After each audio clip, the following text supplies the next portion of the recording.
Okay, so to go ahead and set up 4 equally sized viewports so we can lay out our multi-view drawings, all 20 of these multi-view drawings, what we're going to do is we're going to come down and we're going to grab a layout. So I'm going to grab it, one of the 2 layouts that I have down here at the bottom of my screen, and this is just a basic blank layout. What we'll need to do first is we're going to need to get our title block. So I'm going to go back to one of my other layouts that actually has a title block, and I'm going to go ahead and actually get rid of the viewports on here so I can walk you through the whole process. And I'm going to go ahead and highlight my title block, do a Control C, hit Escape. Then I'm going to move over to the layout that I just created, and I'm going to delete the viewport that is on here currently. So I'm going to go ahead and hit Delete. Then I'm going to do a Control V and place the title block that I just grabbed onto that sheet. Now, if anything does not show up on your title block, you guys should know by now that you can actually then go ahead and go to Model Space and then come back to that layout, and anything should then populate. Okay. Now, the logo should be showing up here. However, since I'm using a student's file, I've accessed this individual's location for the logo is not showing up, so that's fine. Your logo should show up. Now, what we're going to do next is we're going to go ahead and get 4 equally sized viewports. What we'll do is we're going to then go ahead and grab the proper layer for our viewports. We go ahead and actually put this on the border layer. Then we're going to go ahead and I'm going to grab the layout tool, or the layout tab at the top. I'm going to slide over here, and instead of grabbing rectangular right away, we're going to grab named. By grabbing named, it gives us the ability here to go in and select new viewports. When we get new viewports, we can come down and we can then go ahead and select a single viewport, which is how we've been doing it all along, or we can then go ahead and select 2 vertical. And if you see over here in the preview area, this is a preview, 2 vertical viewports.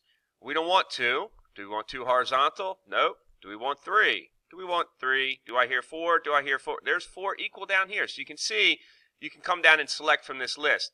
This will actually place 4 equal viewports when we pull across our title block. So this is what we're looking to do here. Okay. So we'll come back down here. We're going to go ahead and hit OK.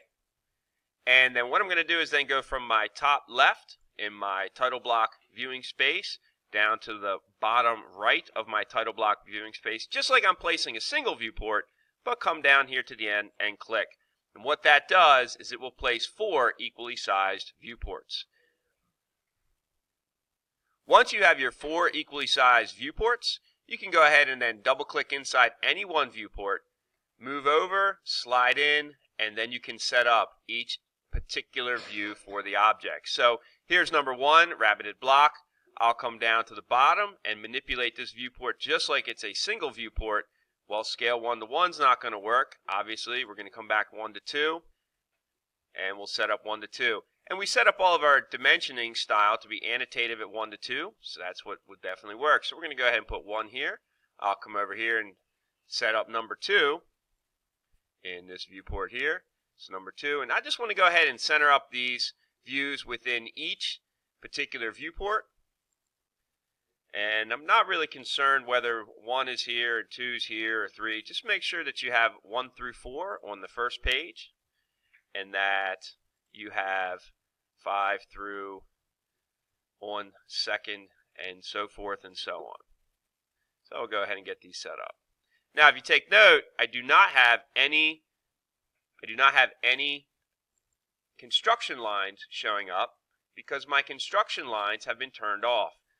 What I want you to do is make sure that your construction lines are turned off and that they are also set up not to print.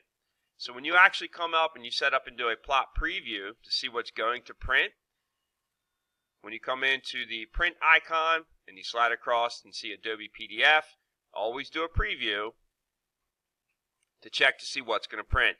And I can see that none of my construction lines are turned on to print. If you do see construction lines and they are set up to print, what you're going to do is you're going to have to go into your Layer Property Manager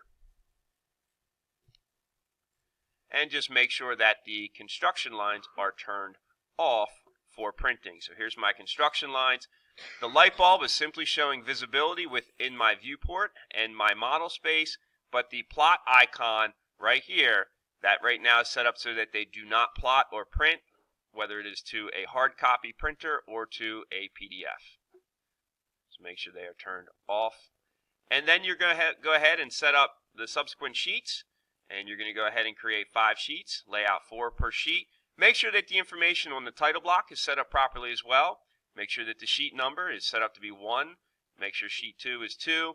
Then make sure problem sheet title 1 through 4 is set up properly, so forth and so on, date, scale, and then of course student name. Alright, hope this helps get you set up for equal viewports for the multi-view drawing first problem.